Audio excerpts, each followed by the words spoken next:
ಹುಡುಕಾಟ ಪ್ರಾರಂಭಿಸಿದ್ದು within 2 hours ಒಳಗಡೆನೆ ಸೌಜನ್ಯ ಸಿಗ್ತಾಳೆ. ಆದ್ರೆ ಶವ ಆಗಿ ಅವಳ ಕೈಗಳನ್ನ ಅವಳದೇ ದುಪಟ್ಟ ಅಂಡ್ ID ಕಾರ್ಡ್ ಇಂದ ಮರಕ್ಕೆ ಕಟ್ಟಿರ್ತಾರ. And most brutal part is ಅವಳ ಯೋನಿ, ಅವಳ ಏನಿತ್ತ ಅದ್ರ ಒಳಗಡೆ 6 ಇಂಚ್ ಮಣ್ಣು ತುಂಬಿರ್ತಾರ. ಓ ಬಿಡಪ್ಪ, ನಮ್ ಪೊಲೀಸ್ ಅವ್ರಿಗೆ ತಮ್ಮ ಡ್ಯೂಟಿ ಮೇಲೆ ಎಷ್ಟೊಂದು ನಿಷ್ಠೆ ಇದೆ, ಒಂದೇ ದಿನದಲ್ಲಿ ಆರೋಪಿನ ಹಿಡಿದ್ ಬಿಟ್ರಲ್ಲ ಅಂತ ಪೊಲೀಸ್ ಅವ್ರ ಮೇಲೆ ಫುಲ್ ಒಂಥರ ಹೊಗಳ್ತಾ ಇರ್ತಾರೆ.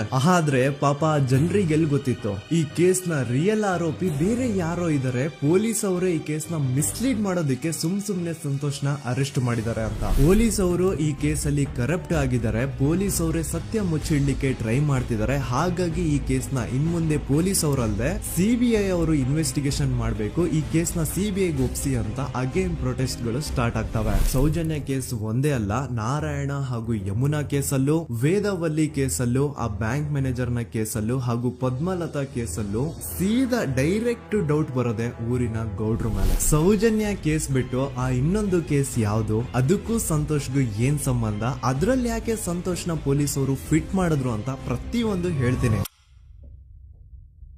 ನಾನು ಈ ಚಾನೆಲ್ ನ ಸ್ಟಾರ್ಟ್ ಮಾಡಿದಾಗಿಂದ one of the most requested video ಬಂದು ಸೌಜನ್ಯ ಕೇಸ್ ಬಗ್ಗೆ. ಸರಿ, ನಮ್ ದೂತ ಸಭೆಯ ಪ್ರಜೆಗಳು ಇಷ್ಟೊಂದು ಕೇಳ್ತಿದಾರಲ್ಲ, ಈ ಒಂದು ಕೇಸ್ ಬಗ್ಗೆ ವಿಡಿಯೋ ಮಾಡುವ ಅಂತ ಸೌಜನ್ಯ ಕೇಸ್ ಬಗ್ಗೆ ನಾನು ರಿಸರ್ಚ್ ಸ್ಟಾರ್ಟ್ ಮಾಡಿದೆ. ಅಂಡ್ ಟ್ರಸ್ಟ್ ಮೀ, ಎಷ್ಟೊಂದು ಕಾಂಪ್ಲೆಕ್ಸ್ ಈ ಒಂದು ಕೇಸ್ ಇದೆ ಅಂತಂದ್ರೆ ನನ್ ತಲೆನೇ ಕೆಟ್ಬಿಡ್ತು. ಬಟ್ ಡೋಂಟ್ ವರಿ, ನಿಮ್ಗಂತೂ ಪ್ರತಿ ಒಂದನ್ನ ತುಂಬಾ ಸಿಂಪಲ್ ಆಗಿ ಅರ್ಥ ಮಾಡಿಸ್ತೇನೆ. ಅನ್ಕೊಳ್ಳಿ, ಒಂದು ಊರು, ಆ ಊರಲ್ಲಿ ಒಂದು ಗೌಡ್ರ ಕುಟುಂಬ ಇದೆ. ಅಂಡ್ ಆ ಗೌಡ್ರ ಕುಟುಂಬ ತುಂಬಾನೇ ಪವರ್ಫುಲ್, ಲೈಕ್ ನಾವು ಮೂವೀಸ್ ಅಲ್ಲಿ ನೋಡ್ತೀವಿ ಹಂಗೆ. ಸೊ ಗೌಡ್ರ ಊರು ಬಂದು ಧರ್ಮಸ್ಥಳ ಅಂತ. ಆ ಒಂದು ಊರಲ್ಲಿ ಇವ್ರಿಗೆ ಸಖತ್ ಕಂಟ್ರೋಲ್ ಇರುತ್ತೆ. ಈವನ್ ಅದೇ ಒಂದು ರೀಜನ್ ಅಲ್ಲಿ ಇರುವಂತಹ ಒಂದು ತುಂಬಾನೇ ಪಾಪ್ಯುಲರ್ ದೇವಸ್ಥಾನನು ಸಹ ಇವರೇ ಕಂಟ್ರೋಲ್ ಮಾಡ್ತಿರ್ತಾರೆ. ಆ ಒಂದು ದೇವಸ್ಥಾನ ಇಂದ ಈ ಗೌಡ್ರ ಕುಟುಂಬಕ್ಕೆ ಎಷ್ಟೊಂದು ದುಡ್ಡು ಬರ್ತಾ ಇರುತ್ತೆ ಅಂತಂದ್ರೆ, ಅದೇ ದುಡ್ಡಲ್ಲಿ ಇವರು ಬೇಜನ್ ಪ್ರೈವೇಟ್ ಪ್ರೈಮರಿ ಅಂಡ್ ಹೈಸ್ಕೂಲ್ಸ್ ನ ಸ್ಥಾಪನೆ ಮಾಡಿರ್ತಾರೆ, ಬೇಜನ್ ಪ್ರೈವೇಟ್ ಮೆಡಿಕಲ್ ಕಾಲೇಜಸ್ ಇರ್ತವೆ, ಅಂಡ್ ಬೇಜನ್ ಪ್ರೈವೇಟ್ ದೊಡ್ಡ ದೊಡ್ಡ ಹಾಸ್ಪಿಟಲ್ಸ್ ಇರ್ತವೆ. ಒಟ್ಟಲ್ಲಿ ಹೇಳ್ಬೇಕು ಅಂತಂದ್ರೆ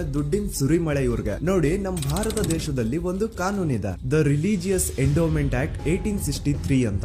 ಬೇಸಿಕಲಿ ಈ ಒಂದು ಕಾನೂನು ಏನ್ ಹೇಳುತ್ತೆ ಅಂತಂದ್ರೆ, ಭಾರತದಲ್ಲಿ ಯಾವ್ದೆಲ್ಲ ಹಿಂದೂ ಟೆಂಪಲ್ಸ್ ಇದಾವೋ ಅವೆಲ್ಲ ಗವರ್ಮೆಂಟ್ ಪ್ರಾಪರ್ಟಿ. ಆ ಹಿಂದೂ ಟೆಂಪಲ್ಸ್ ನ ಮ್ಯಾನೇಜ್ಮೆಂಟ್ ಎಲ್ಲ ಗವರ್ಮೆಂಟ್ ಕೈಗೆ ಹೋಗಿ ಗವರ್ಮೆಂಟ್ ಡಿಸೈಡ್ ಮಾಡುತ್ತೆ ಆ ಮ್ಯಾನೇಜ್ಮೆಂಟ್ ಅಲ್ಲಿ ಯಾರ್ ಕೆಲ್ಸಕ್ಕೆ ಇರಬೇಕು, ಯಾರ್ ಕೆಲ್ಸಕ್ಕೆ ಇರಬಾರ್ದು, ಅಂಡ್ ಆ ಟೆಂಪಲ್ ಇಂದ ಬರ್ತಿರುವಂತಹ ಡೊನೇಷನ್ ಅಮೌಂಟ್ ನ ಏನ್ ಮಾಡಬೇಕು ಅಂತ. ಸೊ ಈ ಒಂದು ಕಾನೂನಿನ ಪ್ರಕಾರ ಗವರ್ಮೆಂಟ್ ಇಂಡಿಯಾದಲ್ಲಿ ಇರುವಂತಹ ಆಲ್ಮೋಸ್ಟ್ ಎಲ್ಲಾ ಹಿಂದೂ ಟೆಂಪಲ್ಸ್ ನ ತನ್ನ ಕಂಟ್ರೋಲ್ ಅಲ್ಲಿ ತಗೋತಾ ಇರ್ಬೇಕಾದ್ರೆ ಗವರ್ಮೆಂಟ್ ಅಫಿಷಿಯಲ್ಸ್ ಧರ್ಮಸ್ಥಳ ಶ್ರೀ ಮಂಜುನಾಥ ದೇವಸ್ಥಾನಕ್ಕೂ ರೀಚ್ ಔಟ್ ಮಾಡ್ತಾರೆ. ಅಂಡ್ ಆಗ ಇಷ್ಟು ದಿನ ಟೆಂಪಲ್ ನ ಕಂಟ್ರೋಲ್ ಮಾಡ್ತಿದ್ದಂತಹ ಆ ಗೌಡ್ರ ಕುಟುಂಬ ಏನ್ ಹೇಳುತ್ತೆ ಗೊತ್ತಾ, ಇಲ್ಲ ಇದು